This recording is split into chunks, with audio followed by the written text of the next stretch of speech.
రే ఎవర్రా అని నా మాట, ఎవరన్నారా మాట, అన్నోడు నా ముందుకు తీసుకురండి, చంపేస్తాను.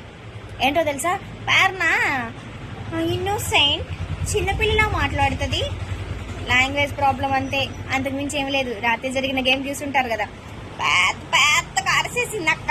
చూసారా గేము? అమ్మ బాబోయ్ ఎంత పెద్దగా ఆ అరుపులు, సోనియా అక్క కేకలు, యష్మి అక్క డాన్సు మామూలుగా లేదనమాట. చూసే వాళ్ళకి ఇరిటేషన్ అనమాట.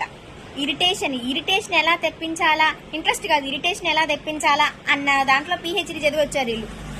అలా అనిపించింది నాకు. వాళ్ళు ఆడే ఫౌల్ గేమ్స్ ఒక్కొక్కరికి 3 ఛాన్సులు, 2 ఛాన్సులు ఇవ్వచ్చు, కానీ నబీల్కి ఇవ్వకూడదు, విష్ణుప్రియకి ఇవ్వకూడదు. అవుట్ అయిపోయారన్నా సరే, వాళ్ళు అవుట్ అవ్వలేదంటే ఓకే అవుట్ అవ్వలేదని చెప్పి వాళ్ళకి ఛాన్సులు ఇచ్చింది. విష్ణుప్రియ అవుట్ అయిన వెంటనే యష్మి డాన్సులు, నబీల్ అవుట్ అయిన వెంటనే అవుట్ ఉండాలి. ఏంద్రా ఇది సామె.